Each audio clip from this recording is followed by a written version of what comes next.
On assiste au même délire que pendant le Covid. Vous savez, ça disjonctait à fond quand il y avait le Covid, la période sanitaire. Là. Ils étaient tous en live. Là, ils partaient tous en cacahuète, les intervenants. D'ailleurs, on se rappelle, notre petit Charles Consigny, les propos qu'il avait justement pendant la crise sanitaire. Ben là, rebelote avec la crise ukrainienne. C'est-à-dire, il y a un pétage de plomb chez cette population-là. Ils deviennent fous, je sais pas, il y a des circonstances comme ça, où il y a une telle propagande, qu'en réalité, ils disent n'importe quoi, ils partent en live tous, et ils sont ridicules. Et donc c'est pour ça qu'on repasse ensuite les vidéos, parce qu'on s'aperçoit que, quand on a pris de la distance avec la période que l'on vit, on dit, mais ils étaient dingues ces gens-là. On écoute, continue, concernant et je vous réserve la surprise après, bien sûr. Alors là, c'est c'est quand il y avait la crise sanitaire. On écoute, hop, je mets la vidéo, c'est parti. Écoutez, je suis un peu partagé, je suis pour la vaccination, je pense que la vaccination est la seule chose qui va nous sortir de cette crise. Je ne comprends pas d'ailleurs qu'on continue à nous emmerder autant avec le Covid et à s'emmerder autant nous-mêmes avec le Covid. Il y a le variant Omicron qui arrive et qui fait peur à tout le monde. Hein. Il fait peur parce qu'il est plus contagieux, mais a priori il n'est pas du tout plus dangereux.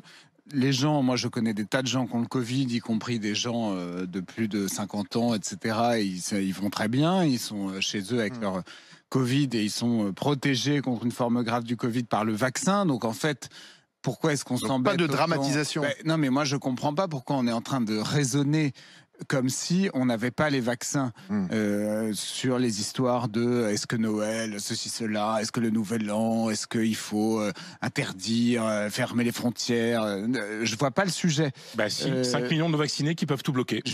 Oui, mais on va pas, justement, on va pas se caler sur ces 5 millions de... C'est les urgences sur l'hôpital. Anti-vax. En réanimation, ce sont les non-vaccinés qui bloquent tout et qui obligent à des déprogrammations. C'est pour ça que j'ai proposé que les non-vaccinés payent eux-mêmes leurs frais d'hospitalisation et qu'ils les payent d'ailleurs à l'entrée à l'hôpital. Comme aux États-Unis. Une avance. Tout à coup, je vais te dire, il y aurait des gens qui se feraient vacciner. Si on dit vous devez d'abord assumer les frais prévisibles de votre hospitalisation dès votre entrée à l'hôpital, tout à coup, ça ferait, s'ils doivent vendre leur maison, etc., ça fera réfléchir du monde. C'est pas les États-Unis, ça. Mais c'est un très beau pays. Alors ça, il ne faut pas oublier, parce que ces gens-là sont donc des criminels, par leurs propos, parce qu'ils suggèrent que c'était les non-vax qui encombraient les services de réanimation, ce qui est factuellement faux. Il y a aujourd'hui, grâce à Perron et des équipes qui ont travaillé avec Perron, on sait que des statisticiens, etc., savent que tout ce narratif était un narratif de propagande pour obliger les gens à aller vers la vaccination, alors qu'en hospitalisation, il y avait plus de vaccinés que de non-vaccinés. Ça a été dit, et tout est inversé. Et c'est bizarre qu'aujourd'hui, ces gens-là soient toujours en poste, après des propos criminels. Pourquoi ? Parce que ceux qui ne se sont pas fait vacciner sont peut-être certainement en meilleure santé, coûtent moins cher à la société que ceux qui se sont vaccinés et qui aujourd'hui ont des effets secondaires. J'ai ma voisine qui a été vaccinée, qui a une maladie auto-immune. Ça coûte un fric fou. C'est-à-dire qu'elle va, à cause de cela, ça coûte beaucoup d'argent à la société. Et ce n'est pas la seule. Il y en a plein de gens qui développent des maladies, voire qui sont mortelles, et qui coûtent cher, bien entendu, à la société. Et donc, cette inversion des valeurs, alors que les non-vaccinés sont certainement bien mieux portants, d'autant plus qu'ils ont eu un système immunitaire qui est bien plus costaud que les vaccinés, qui, eux, justement, ont vu leur système immunitaire affaibli.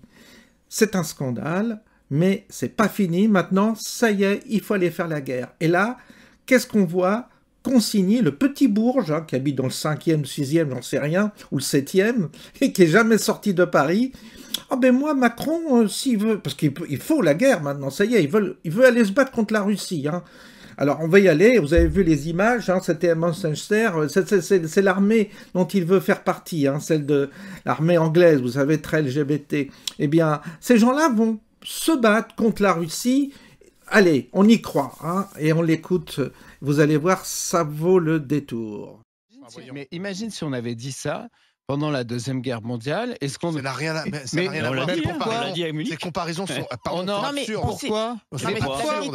Est-ce que pendant la Deuxième Guerre mondiale, Russie ne veut pas on n'aurait pas dit à De Gaulle, non mais arrêtez vos conneries, vous voyez bien que la guerre, vous l'avez perdue, les Allemands sont chez vous, on va pas... J'avais dit qu'ils allaient faire traiter de pétain dès qu'on critique. Mais non, c'est exactement ça. Pas du tout. Tu fais une comparaison qui n'a aucun sens. Poutine ne veut pas envahir Paris, ça n'a strictement aucun sens.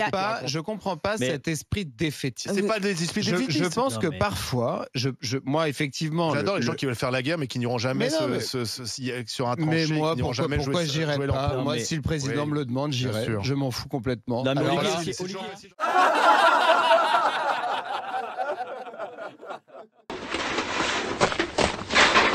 J'ai glissé, chef.